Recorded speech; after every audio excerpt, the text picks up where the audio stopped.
I just did the Facebook Live in Hindi, and I'll just briefly try and summarize it. Those who can't Hindi also get it. Let me just adjust my video a little bit, I think. Yeah. Basically, we are in a physical lockdown. We are not in a mental lockdown. Our bodies don't have to be locked up, right? So we are free to think and question and plan. And this is not a situation where it's people versus government or government versus people. It should not be, right? So what does that mean? We know that the government also is really dwarfed by this problem, is engulfed by this problem. Governments all over the world are struggling to cope with this problem. We understand that. But the point is, it is the government that has the access to resources and to power to actually take the decisions that make a difference. So the government has a duty to listen to its citizens on what needs to be done.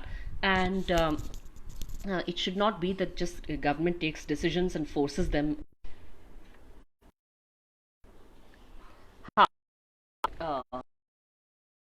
cut off there. Let me just put my video back on, and for some reason there was a poor network there, so just let me so basically we are willing to help, but you have to listen to us. You also have to, it's our taxpayers' money that you have access to, so we should have a say in how you spend that money in order to combat this pandemic, which is putting all the people in such a crisis. So the point is, there are do's and don'ts for people. We know we should be physical distancing and we should be doing social solidarity, but physical distancing. We shouldn't be spreading communal and racist stuff. We shouldn't be spreading fear and superstition and hatred.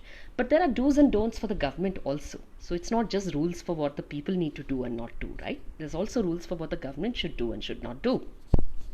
So what the government should do is to actually make it possible for people to observe the lockdown. If people can't observe the lockdown because they have to earn a living, or because they have nowhere to actually maintain any kind of physical distancing. There was a thing on a write-up in the LA Times on Dharavi, and how in the Dharavi slums, in our slums, where is there any space for any physical distancing? So if people can't do that, it's the government's duty to make that possible for them to do that, because they're not doing it puts everyone in danger. So it is not possible. COVID-19 has taught us that we are all in it together, that if one is in danger, if one person is in danger, if one vulnerable person, poor person is in danger, everybody is in danger. You can't be safe inside some kind of fortress, right? So what should the government do to make it possible for people to observe a lockdown, right? You should be giving rations, you should be giving a universal basic income, you should be helping the farmers to harvest their crop, and once it is harvested, you should procure it and make sure it is distributed properly. You should be giving PPEs and testing kits and so on to your medical staff. You should be giving ventilators to the hospitals, this kind of thing. Now, where does the money come from for all of this, right? The government says we don't have money, but for instance, how much has the government spent on advertisements for the Prime Minister and the government in the past 5 years? Take that budget. You must have budgeted the same thing for this coming 5 years also. Spend it, no, on COVID-19 relief. Spend it on all these things. How much, you anyway can't have foreign travels during COVID-19. So Narendra Modi, all that he used to spend only on his foreign travels, you must have budgeted for that. Shift all that money to this budget transparently. Tell everybody, look, this is what we had budgeted, this is what we spent last 5 years. We are going to put that money over here now. Likewise, loan and tax waivers, which go into lakhs of crores of rupees for the big corporations. Shift all that towards COVID-19. Central Vista, where 20,000 crore rupees or something like that is budgeted for changing the face of Delhi. Don't spend that. Don't spend on bullet train. Don't spend on NPR NRC. Okay, divert all that money which you have over here. Okay. The other thing which I said was that governments try to use the COVID-19 pandemic to just be more authoritarian. So many governments have done that. Hungary has done that. China did that. and India also is doing that. And we need to instead say, that we have to learn some other better lessons from the people of the world and from some governments of the world as well. For instance, I said here that look, there are some good practices and some bad practices. So the bad practices include, let me start with China. China, for instance, there was a Dr. Li Wenliang who warned fellow doctors and colleagues and all of that an epidemic was coming. This COVID-19 epidemic was on its way, and that steps should be taken to prevent its spread. But the government locked him up. They arrested him for rumor mongering, and then later he died of COVID-19.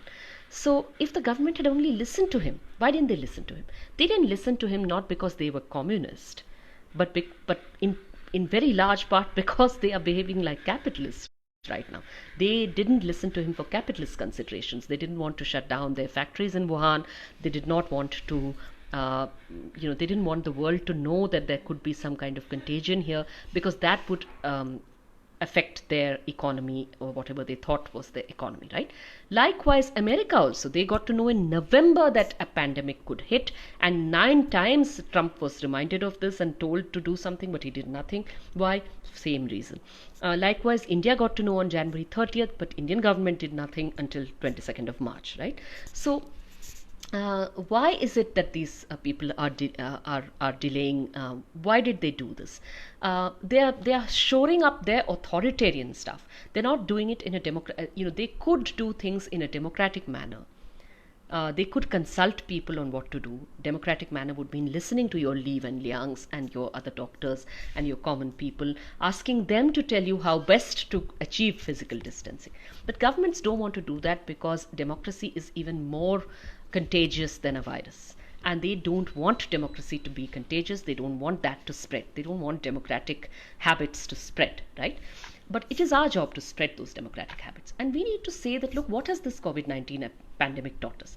It has taught us what are our essential services. Clearly, our CEOs are not essentials. Our sanitation workers, our health workers are essential. Our delivery walas and our small store food store employees and so on, they are the ones who are essential, right? Our small thela walas, they are essential, the ones who sell vegetables, right? So why don't people who do these essential services for us get paid what they deserve? Okay, why are they paid peanuts? So why don't we change that? Why don't we prioritize their pay? And if they are working during a pandemic, why not give them pandemic pay, risk pay, for risking their lives in order to do these essential services?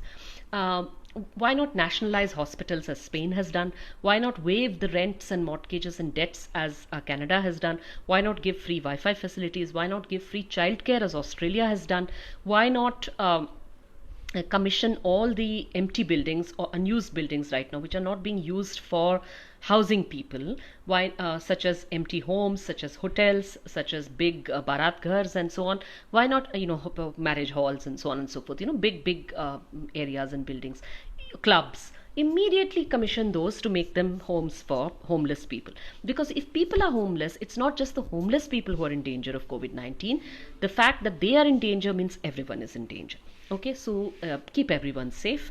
This is a big teaching from the COVID-19 pandemic, that each of us is only as safe as everyone else is safe. Okay, and then shut down the detention camps, or empty your jails. You don't need to keep arresting people like Anant Teltumde and Gautam Nolakhan, stuffing them into jails. You don't have to keep arresting Miran Haider and threatening ISA activist Chandan of Jamia with arrest. You don't have to keep arresting these people. You don't have to fill your jails. If your jails get the contagion and get COVID-19, that will spread COVID-19 everywhere.